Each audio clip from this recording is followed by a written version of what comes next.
Now, when we last left off, we finished the he can't pronounce it properly. I call it Heisei because that's the way it sounds like to me.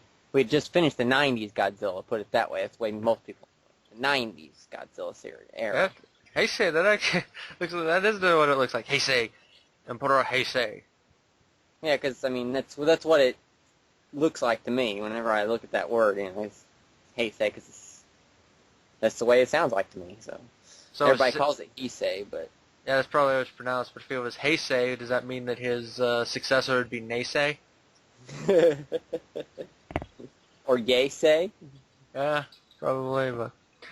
Yep, now we're on the movie that everyone hates.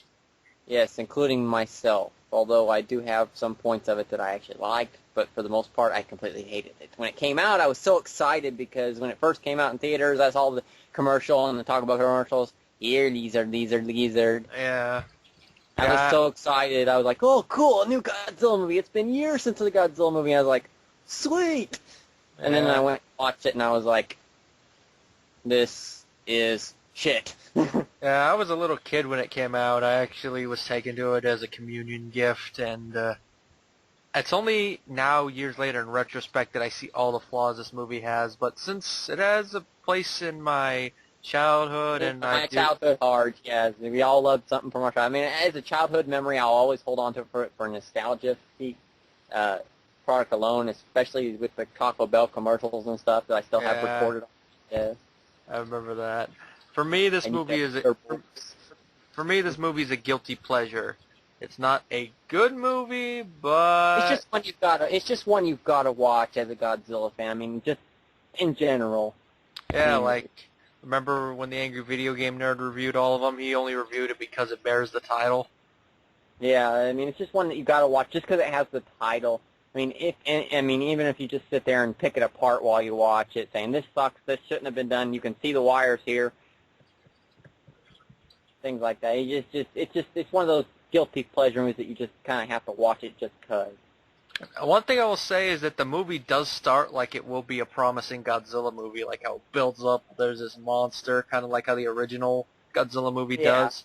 But in the moment, there was one thing, though, in the movie that was in the trailer, but it wasn't in the actual movie, that did disappoint me slightly. That I went to the show expecting to see that in the movie, and it was, well, technically two scenes in the movie that were in the trailer, but not in the movie.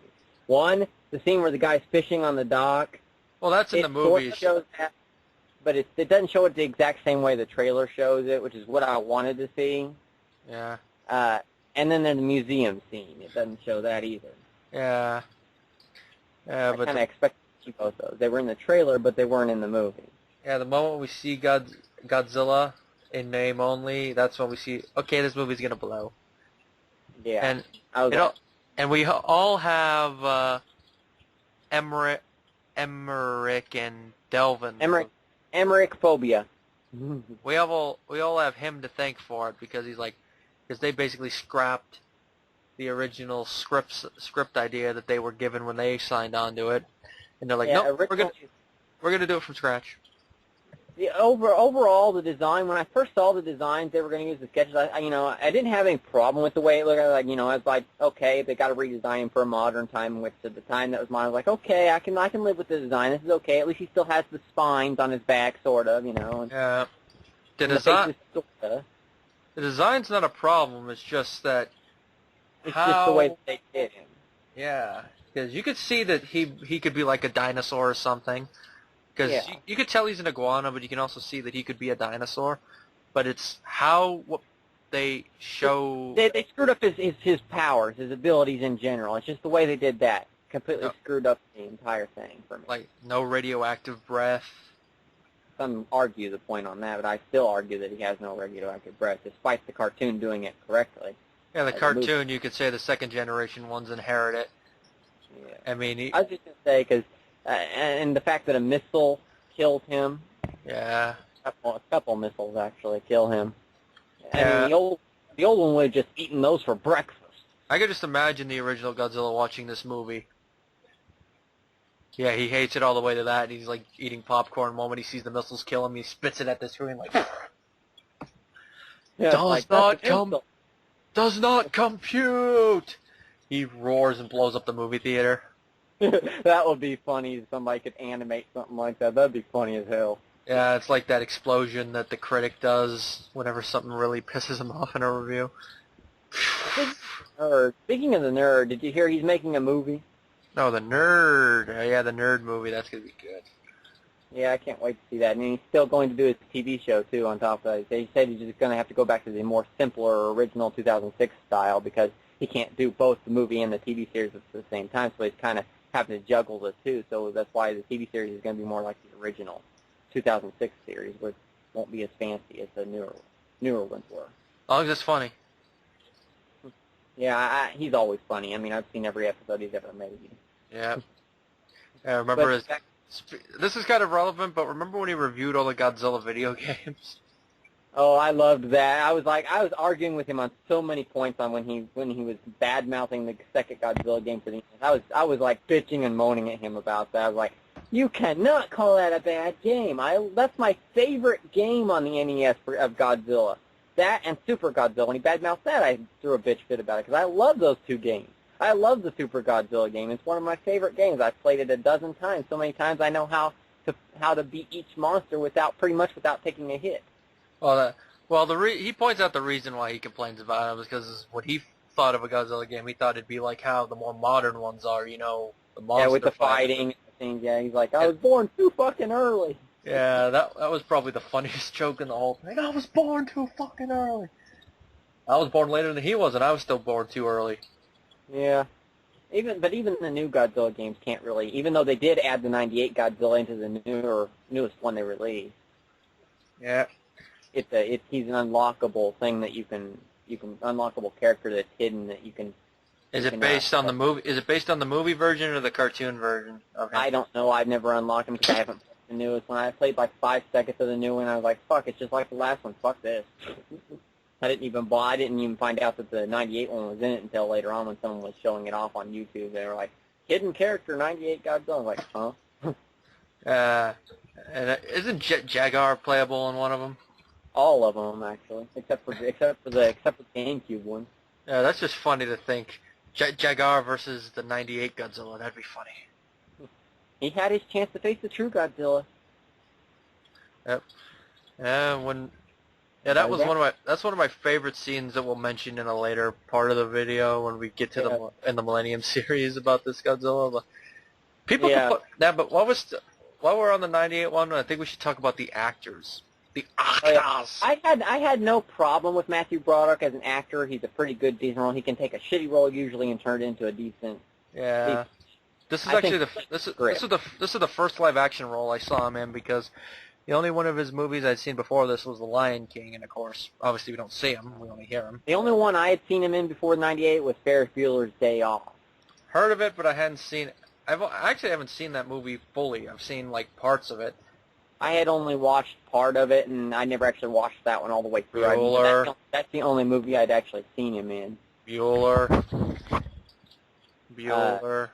Before that, I'd seen him in The Lion King, which he wasn't technically in. He's a voice, obviously. Yeah, you can't really say seen. You could say heard. Yeah, but the actor, he's the only actor that, to me, besides the Ebert critic character that the nerd pointed out. Yeah. But him, I agree with the nerd's review of comparing it to Jurassic Park. I said the Jurassic Park dinosaurs look more fucking believable than the 98 Godzilla. Yeah. I do like some of the puppet effects they use for the baby Godzillas, but yeah. Even then, the water scene though with the submarine, I did kind of like that. Yeah, but when the Nostalgia Critic reviewed this movie, he pointed out something I never noticed, but now I do, is the fact that they rip off Jurassic Park a lot. I didn't notice that either until he pointed out. I was like, I never actually bothered to notice that. And if you think about it, it makes sense. And of course, the most famous line in that movie that everybody remembers, "That's a lot of fish." Yeah, that line, it's not really funny in the subtext it's used in, but I can imagine a way to make it even funnier. You know how they always take movies and make porn versions out of them? Yeah. And that, you could make that line funny. Yeah. Yeah, I guess you could, or use a DBZ clip with where Vegeta killed the fish. That's a lot of fish. And they're whales. Where the whale jumped out of the water on Namek. No. But yeah, I had no problem with Matthew Broderick's acting. I just thought that maybe he just got a shitty. I think he just got a shitty script, so he did the best he could with what he had. And then Jean Reno, the French guy. I don't really remember him that much. I mean, I kind of do. I mean, I remember the one funny line he had with the chewing gum. Oh, thank you very much. And then, of course, when him and his one comrade are talking about coffee. You call this coffee? I call this America. I thought you said this was French roast. I mean, we French roast. More cream. Then, of course, the accent. Yeah, the accent was pretty funny, Yeah. Also, I'm fine. Elvis Presley movies. As far as the cartoon goes, which was based on the movie, and technically some say it actually follows up from the movie directly, which I'm not sure if it does or not. I've never actually watched the first episode. Actually, yeah, it does. From what I remember, it does. I mean, some say that it picks up right where the movie ended. Others say that it completely goes off in its own direction. It does a little bit of both, because the first couple episodes continue off from the movie, then it takes its own direction. Yeah, that's what I've heard. And as far as the voice acting goes, I think it only had Matthew Broderick's voice and the general guy's voice, I think, who was only in like a couple episodes. I think so. And everybody else was like an original voice. I don't think they had original returning voices, just his and the general. Yeah. One thing, though, that the cartoon does, it does kind of homage the Showa era a little bit. You know, Godzilla's a good guy. Monsters. Yeah, and he's fighting monsters constantly, but yet the government still wants to destroy him. Yes. Yeah. The only thing I hated was the Monster Wars where he went up into outer space in that series, which I never watched that particular section of the TV show where they took Godzilla and put him into outer space. Isn't that the one where he fights the one from the movie? No. That's a different thing. This was in the cartoon. It was the Monster Wars saga, and some aliens kidnapped Godzilla, and the 98 Godzilla, and they cloned him, and he had to fight his clone and a bunch of other stuff. It was stupid. I didn't actually watch it all the way through. I didn't really like the series anyway. I mean, I just didn't like it that much. I mean, it was trying to be too much like the movie, and at the same time trying to be like the original Godzilla at the exact same time. Yeah. Hard to do both. Yeah, it's real hard to do. The movie itself is watchable. It's one of those movies where you could probably, ignoring the fact that it has the Godzilla title, it's one of those movies where as a monster movie you could watch it, and even the nostalgia critics said it's a monster movie you can actually watch it over and over again as a monster movie itself. It stands alone. But as a Godzilla movie, it's complete and utter crap. It's Cloverfield and it's 10 years early. Yeah, when you see Cloverfield, you thought maybe it was a Godzilla sequel.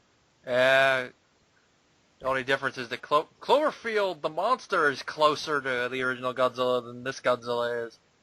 I don't even think I finished watching Cloverfield. I haven't watched all of it, but I've seen enough parts of it to see that monster is more indestructible than the 98 Godzilla monster is. I know that they sort of took a hint from Godzilla when they did the subway scene for Cloverfield, because it had those little creatures and things. Yeah, kind of maybe a little hint in Godzilla 1984 with the trilobite things. Yeah, the trilobite. That was cool. And then of course,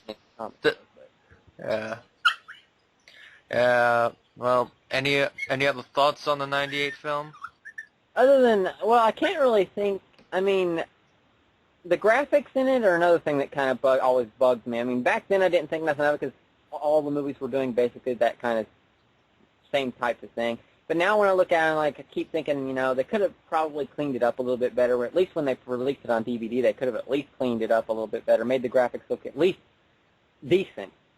Yeah. I mean, they didn't even change it. It's like they didn't even bother. It's like when they put it on DVD, they didn't even bother to, like, even remotely try to fix the graphics. They just took the VHS and put it on DVD and said, here you go. Yeah. I wouldn't notice that because I only have the VHS. Yeah, I have it on DVD, but I never actually watched the DVD. I watched it, but I didn't watch the whole movie. I watched the special features that were on it and compared it to my VHS, which I found recently. as for the other actors, the girl, I can never remember her name, but I think she did an okay job. I think she was kind of a bitch in my opinion, but still. Yeah, I like how she steals the videotape.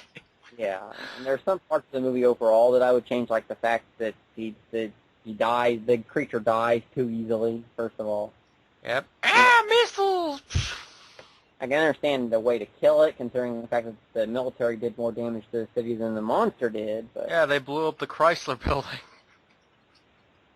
Yeah, but, I mean, just killing it in the way they did, I think they could have found at least a little bit more better way to kill it. Like, maybe If they had said the missiles were special. Yeah, like had some kind of DNA thing or something, I don't know. They could have come up with a better excuse. Like the cadmium bombs in 1984, those were special missiles. Yeah, they were specifically designed to work against him. I felt, though, overall, that his death was kind of just too quick. They could have dragged it out at least a little bit longer. Or done something one thing I will say, though, right when Godzilla is dying in the movie, it kind of echoes the original King Kong a little bit, you know. 'Twas beauty that killed the beast, you know, that whole vibe, kind of, because it's supposed to feel sorry for him. Yeah, I guess so. That's one thing I did kind of like the cartoon for, is the fact that they took something that a lot of people felt the movie lacked in, is they took the whole relationship between the creature, Godzilla, or Zilla as it's called now, and Matthew Broderick's character to a whole new level. They kind of bonded the two together like a family. Family. Yeah. Which we also get to continue at that, they actually introduced a mutated female Komodo dragon later in the show that the male Godzilla fell in love with, and then she got killed. I never saw that episode. I only saw the episodes, most of the episodes where he was actually fighting another monster, so. Yeah, he did fight a monster in that one, I just don't remember what it was. Yeah. It was... another thing about the movie itself, the fact that it takes place in America, I kind of have issues with that, but at the same time I kind of feel that given at the time how things were, it fits. But New York, of all places, I mean, come on, aren't there better cities in America that could have set it in?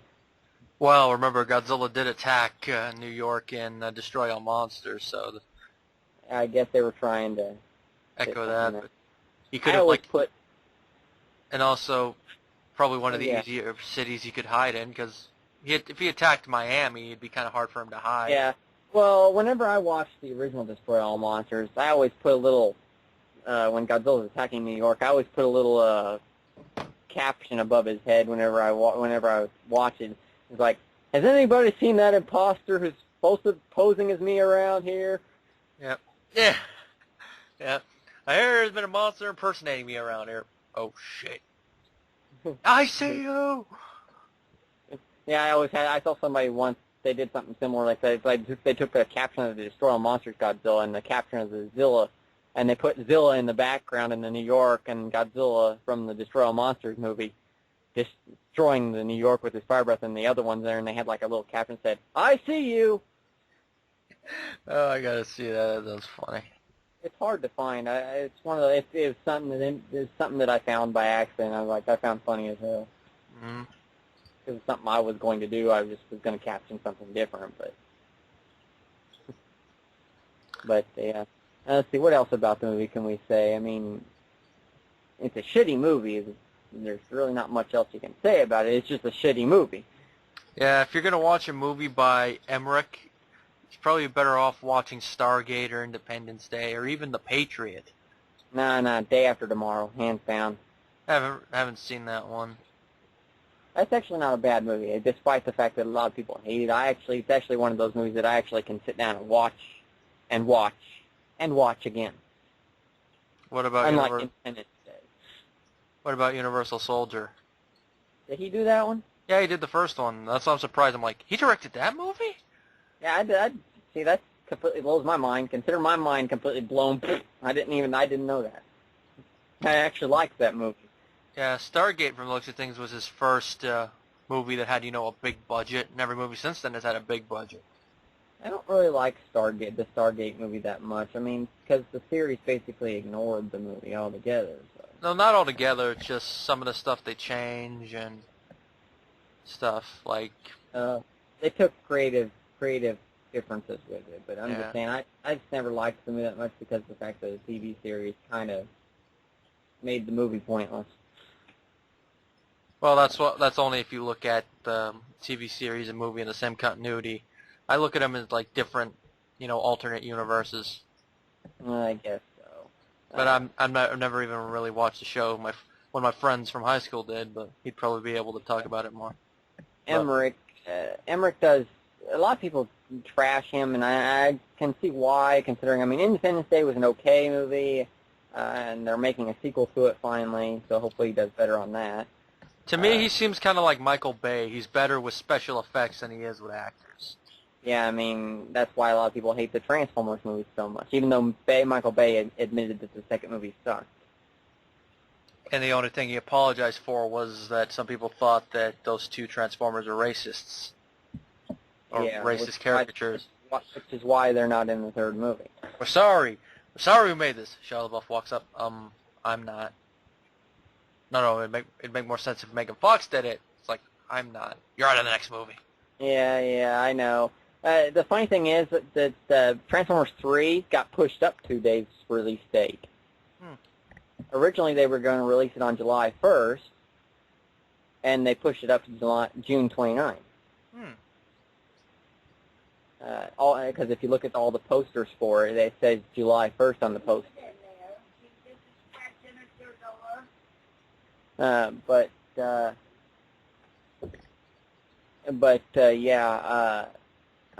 Emmerich, I think it'd kind of be interesting to see what he could do if he were to team up with Michael Bay. Yeah, that would be interesting. Just the concept alone boggles your mind. Yeah, especially if they were to do the Godzilla sequel together. Yeah, which we know that's not going to happen because another company is doing it. Yeah, I think, but I am excited for the new Godzilla movie that's coming out. Yeah, at least it's going to be faithful to the original source material. Yeah, I've seen the teasers for it. Not full trailers, like little teaser things teaser commercials they've done for it.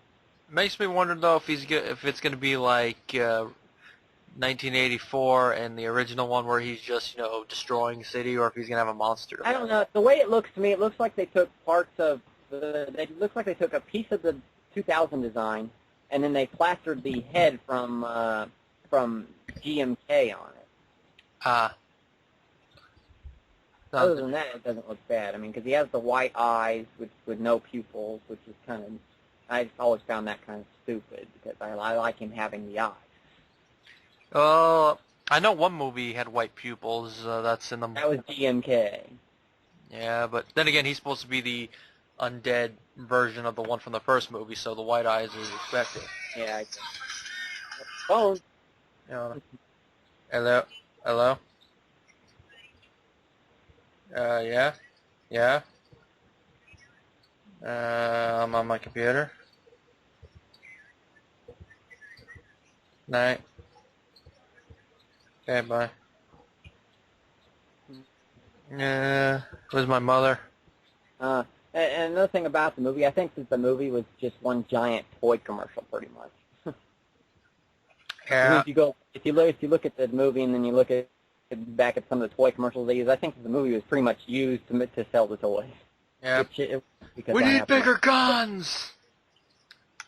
I actually have some of the toys. Yeah, same here. I have the Godzilla that roars when you push the button or you move its leg. That's cool. I have the Godzilla coffee cup, which is shaped like a Godzilla head. That just made me think of a fat bastard line Godzilla could say. I'm going to eat you! I'm bigger than you, I'm high in the food chain. Get in my belly! Yeah. I also have the Godzilla little cup holder thingy that you attach to the window of your car. That's cool. And I have, let's see, I have a few of the Broderick action figures from the movie. I used to have the tank, but my dog chewed it all to hell. Damn dog. It seems like even dogs hate this movie. Yeah, because I used to have the helicopter that had the spinning blades and could remote control it and fly it around and stuff, and the dog chewed it all to hell. It launched like little Nerf missiles off of it, so. Nerf. It's Nerf for nothing! Yep. Yeah, that's all I have to say about that, and about the movie in general, because I really can't think of anything else to say other than the inclusion of the critic guy in it that the critic pointed out. Oh, you mean to make it fun of Siskel and Ebert? Yeah, that's funny. Yeah, which I never noticed until the critic pointed it out. I was like, never took the time to notice it. I didn't even, when he pointed it out, I noticed it. I'm like, oh, that's why they have all those little moments. I thought we promised no more sweets until after the election.